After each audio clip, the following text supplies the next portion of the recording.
This video was recorded on the fly and is a collection of my thoughts. As a result, it may have slight misstatements or inaccuracies, for which I do ask for your forgiveness in advance. However, this is what I've managed to throw together, and I hope you find it useful and interesting. Hello and welcome, my name is Therapy Snack. I know it's been some time since I've posted anything. However, I feel that it's kind of pertinent to put some information out there, seeing as there's been some recent developments that are somewhat interesting with respect to some ongoing social movements that have resurfaced with respect to the 4B movement. It's often called 4B. It's funnily enough, when you look it up, one of the first search results you get is, of course, Wikipedia, as always. And unsurprisingly as well, what you find very quickly is that it surfaces in Korea, and its best translation is actually probably the 4N movement, because it's four no's when translated to English, is my understanding. And those four no's are no sex with men, no giving birth, no dating men, and of course no marriage to men. What the big problem is with this movement has been kind of delved into to some extent in some other videos and some other articles. The logistics of it are fairly nonsensical. What I'm more interested in, though, is something a little bit more specific. And that specific thing is largely the underlying behavioral science underpinning this, or at least the theoretical behavioral science. Behavioral science is often highly theoretical at the end of the day, mixture of a whole bunch of different areas. I'm going to be pursuing this from a more biological approach because that's kind of my area of study, and kind of getting into where this starts, again, really falling apart and where it's somewhat symptomatic of a larger problem, which is brought up in some of the criticisms of this movement. Obviously, it's been criticized, funnily enough, again, going back to the Wikipedia page, not that one would really cite Wikipedia overwhelmingly in an academic context. It's generally associated with the radical feminist movement. It's associated with misandry and anti-male, anti-boy sentiments. It's been criticized for homophobia, transphobia. It's generally controversial to begin with. So there's obviously that, but those are mostly ad hominem in nature. Where it becomes a problem is not so much the movement itself, but what the movement, again, is symptomologically aligned with, which is going to be a certain incongruency. So in biological foundations of human behavior, we typically have two fundamental pathways or sides to things, and they can often cross over and interact with one another. You have the far more rigid behavioral underpinnings, evolutionarily derived, extremely, extremely strong genetic influences on behavioral thresholding and interactions with environment, neurobiological calibrations, changing neuroanatomy and neurophysiology in order to cause different responses. Sounds very complicating, largely because it is, but you have that. And that's very difficult to change. Responses to certain stimuli are fairly predictable, been well known and well studied since about the 1960s, 1970s or so, with, for example, skin conductivity resistance, SCR, and we've obviously gotten far more advanced since then with neuroimaging techniques in order to actually detect responsivity at the source. Um, Going back to, honestly, even before Mednick, if we're talking about some more, complex theorizations. But that's kind of beyond the point. The point of it is that that's relatively stable kind of portion of human behavior. What you have on the other side is the more social interaction with the more biological, hence biosocial. And these crossovers are fairly sophisticated and they're highly theoretical. At the end of the day, if you're looking for certainty with anything in behavioral science, good luck, have fun.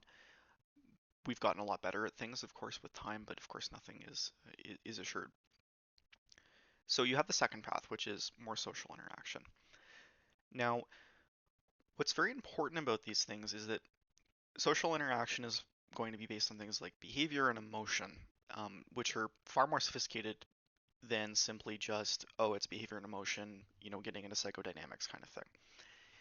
These things have an evolutionary basis by all accounts. Emotion, drive, behavior can be seen in some sense as a parallel evolutionarily adaptive strategy. for a species, or rather an organism, to engage in, because it allows for real-time adaptation to stimuli. Now, strictly speaking, it's not adaptation, it's not genetic in nature, it's not specifically, um, changing your genome when you're responding to things. But for all intents and purposes, it's adaptive to a sense that you are responding to stimuli. There is a responsivity to it. That is what behavior and emotion allows us to do, and it's a very powerful drive. And that's kind of, if you will, the crossover point that we're interested in with respect to this. Now, the 4B movement's largely based, of course, in sex and reproduction, which in a sexually reproducing species is a huge driving force for most of what we do. Sex underpins most of an organism's purpose. We get into lovely issues with respect to energy allocation that consistently inform things like life history strategies, which gets into life history theory. Where do you allocate your resources with your existence? If you're obviously going to have to invest some of it in reproduction if you're sexually reproducing, um, and how you do that is going to be of question. The problem starts becoming how these two sides again interact, where the 4B or 4N movement gets into some serious trouble. And it's again reflective of a larger concern. So with behavior can modulate perception, of course. Naturally speaking, like this has been well observed in psychology, social psychology specifically. It's a pretty common phenomenon. But at the end of the day, there's still rules with respect to human behavior that are pretty strong, all things considered, that are likely underpinned by biology. The important thing to note in sexual relations between males and females, in Homo sapiens and nearly every other species, is Bateman's principle, which simply states that the sex with the larger gamete size has more to lose, more energy investment, and therefore will be more selective when it comes to reproduction and choosing mates, versus the one with less, which will be more prone to promiscuity as kind of a life history strategy or reproduction strategy, because they have less to lose. What's important to note about Bateman's principle is that, especially with humans, this is modulated by the social side of the two stream that we're talking about, the hardcore biology, more with the social and behavioral side of things, which is that the social and behavioral side of things, as an adaptive strategy, can also influence the calculus that may exist with regards to Bateman's principle, because of course you can add additional cost, you can add social cost, you can add financial cost, you can add legal cost. A lot of these things can be seen as adaptive. In fact, there are theories out there that postulate that human social structuring is highly related to evolution. It's adaptive unto itself in order to regulate for human behavior and control cooperation, which has been seen as evolutionarily advantageous because it allows for, again, greater cooperation, which allows for greater success, greater yield, which is seen as fitness enhancing and therefore ultimately an evolutionary positive and is promulgated as a result. Now that we've kind of set the stage a little bit here for this kind of interplay with modulating Bateman's principle, it's probably important to look at how Bateman's principle specifically can be modulated, specifically within this context of the 4B movement or 4N movement, which is the fact that historically societies have done a fairly rigorous job of attempting to do resource cost allocation transference between men and women. This can be seen through things like family courts, it can be seen through things like taxation in order to support things, in order to mitigate cost on specifically females. You can see it with respect to social structuring and preferencing that are designed to harness and control to a large degree male promiscuity. It's important to note that promiscuity is not a one-sided street. Again, Bateman's principle can be modulated. If you introduce low cost through things like birth control or other mechanisms, where suddenly the cost for engaging in reproductive behaviors that don't ultimately incur reproductive cost becomes zero, or close to zero rather, you can rebalance the calculus. And that's partially what's been argued to have occurred with respect to the promulgation again of contraceptives that again introduce massive cost rebalancing efforts, specifically for women, for females, not so much for males, which is probably the more interesting part as we again start to delve into this, which is that a lot of the balancing that we've historically, evolutionarily within our history been driven to no longer exists in the same form that it did even about 60 years ago, which is quite phenomenal when you think about it, and quite pertinent to where this, again, delves into more problems. So we've established cost rebalancing as a phenomenon, kind of gone through a little bit about how that's kind of manifest very briefly. That gets us into the interplay now between these two sides on a broader spectrum. How does sexual selection work? This is kind of very important in order to set up really the stage here for what I'm ultimately getting at. Sexual selection is typically driven by two forms of sexual competition. The first of which is intersexual selection, which is typically conducted by the sex with a larger gamete size to the sex that has the lesser gamete size. Again, going with that higher selectivity as an adaptational strategy to deal with cost preferencing. The second type is intrasexual selection. Intrasexual selection is interesting because it's selection that obviously occurs within a sex. This is most often what we think about, funnily enough, when we're talking about modern day gender dynamics, specifically with men. We typically see men competing with each other, big, strong, muscular, doing sports, all this other stuff. And these are typically framed as for males, by males, run by males. It's a male thing. The thing is that actually the ultimate arbiter of the success of an intrasexual competition is actually still the female sex in humans. And this is across species where females have a larger gamete size. It's very important, therefore, to really kind of hook into the fact that at the end of the day, the ultimate decision maker in most of these categories for sexual selection is actually females. Men may run the competition, males may run the competition in intrasexual selection, but they don't actually run who is successful because that's ultimately going to be up to intersexual selection. It's also very important to note that males typically, and we see this across physiology, we see this across behavior as well, and this is very important to note, men have wider variance than women in both physiology, anatomy, and behavior. Men are more diverse, if you will, which I'm sure is a very controversial thing to say, but it's completely 110% true. You see this with intelligence, you see this with height, you see this with criminal offending behavior. Men, individual men are extremely, extremely diverse. They can fit into multiple different phenotypes and ecotypes compared far differently to that of females, which tend to aggregate, who have lower variance and tend to correlate more around the mean rather than being more spread out and diverse. And this actually makes perfect sense when you think about it because men have more selection gradients on them naturally. They are subject to more selection pressure than women, and an adaptational strategy to deal with selection pressure is to introduce variance into a population that is subjected to it in order to increase the chances that you will have the right set of, if you will, keys that will make you ultimately successful in unlocking fitness in order to successfully reproduce, ultimately, is what fitness is. So the more variance you have, it's a probabilities game at the end of the day. In order to boost your likelihood that you will ultimately have fitness and hopefully higher fitness than others and therefore be able to promulgate. The problem that's run into with this is kind of twofold. You'll note that I said behavior also. Behavioral variance in men is far broader. Men do not fit into a holistic category.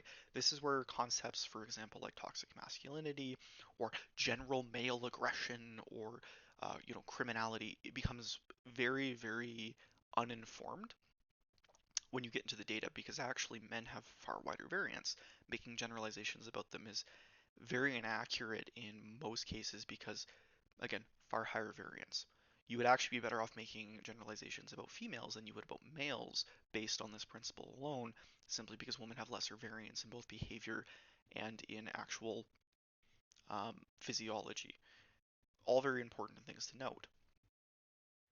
So having covered off on the male side of things, it might be good to look at the female side of things. Females specifically are driven largely in the category of intrasexual selection. This may stand at odds with some people's perceptions about impacts on things like female beauty and other female behaviors that are typically associated with reproductive strategies, because typically what happens is a de-agentification of female behavior within these areas. Typically, what we'll hear about when we talk about bulimia in females or other psychological related disorders, or when we talk about beauty standards, typically there's an externalizing factor that's associated with those conversations, where we typically will see a emphasis on society or on attempting to please men. Very, very common, if you will, cop outs. The data doesn't really support this. In fact, what the data supports is that these behaviors are largely responses to intrasexual selection, meaning competition with other females. And this underpins a core driving gradient with respect to females, which is different from males.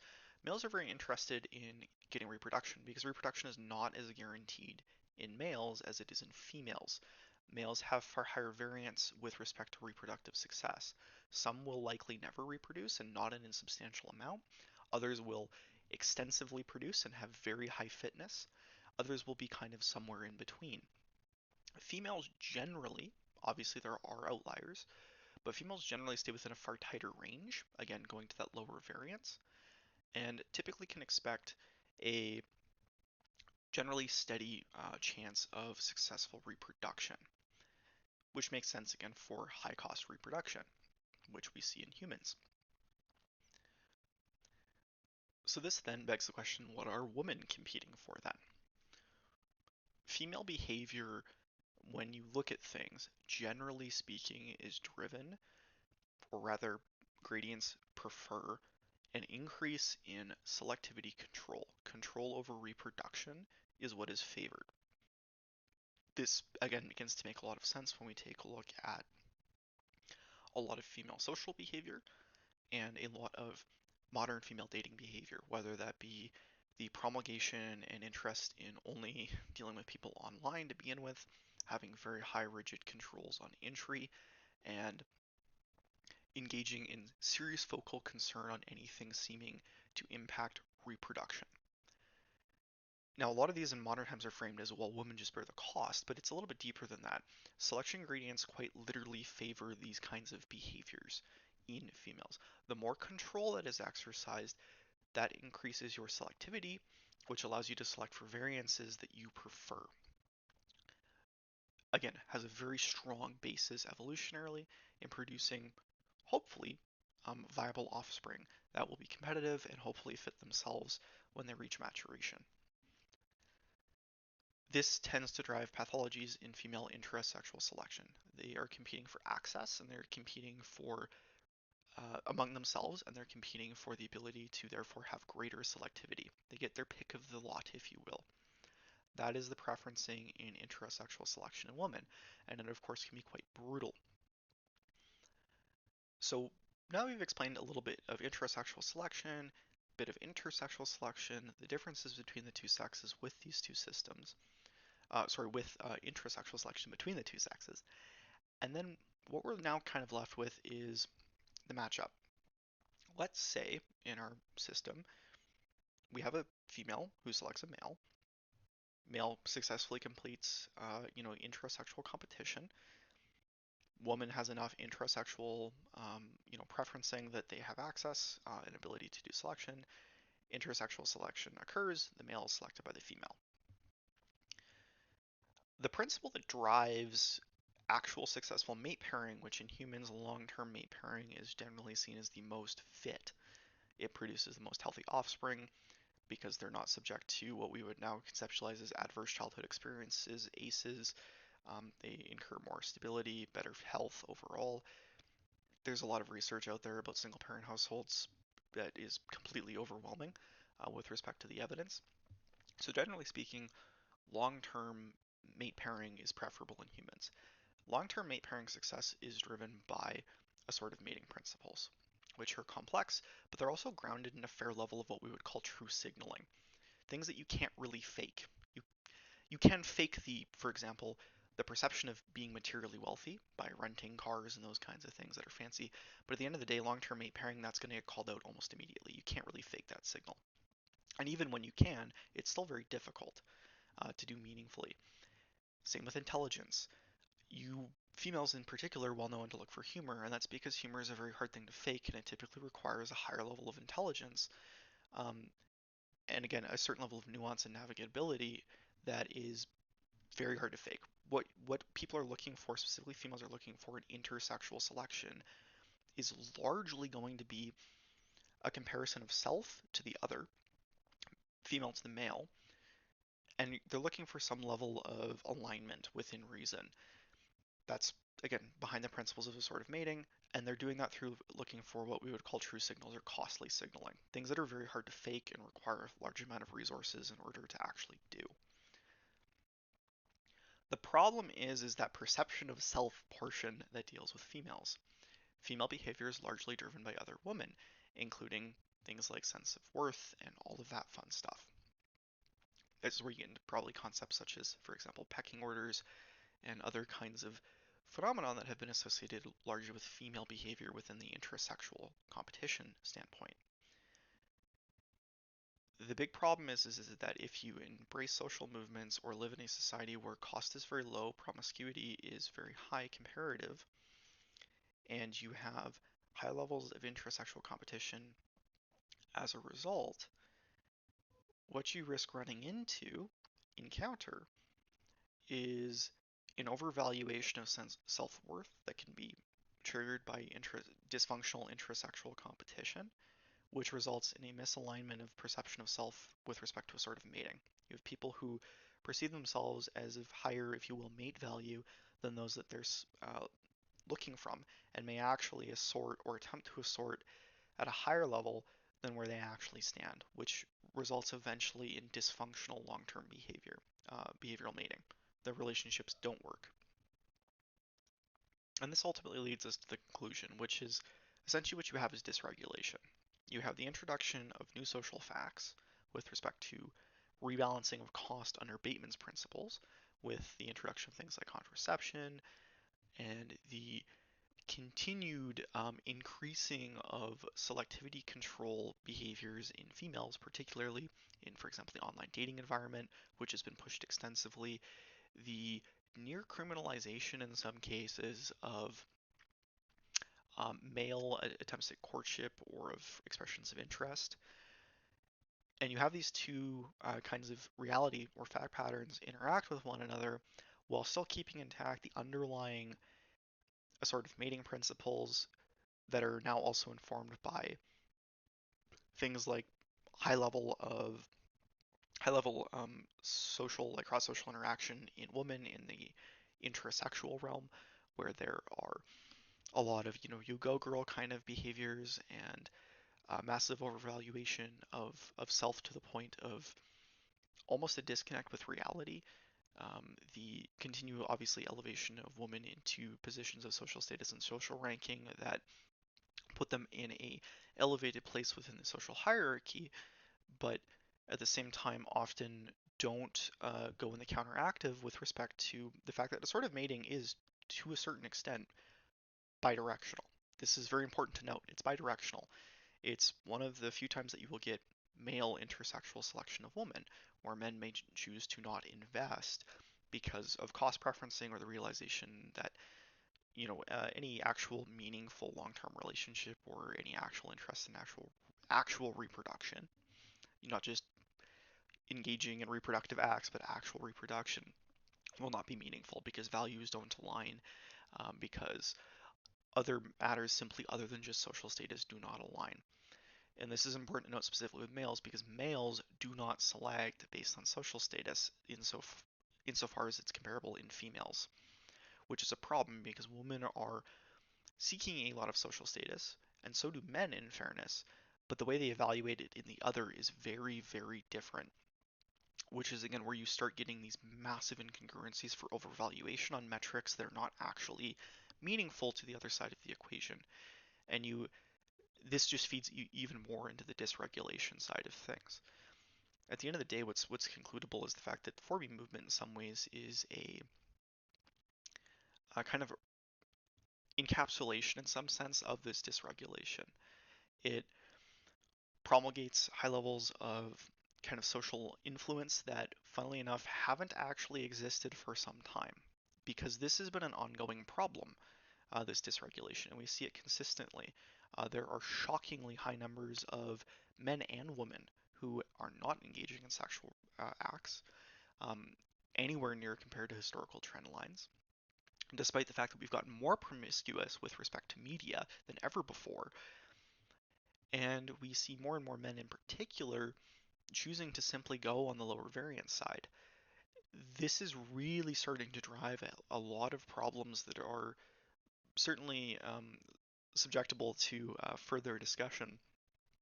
But I think I'll leave it there, kind of just tying in some of the underlying social facts that inform the inadequacies of the 4B movement and some of the misconceptions surrounding the fact sets therein.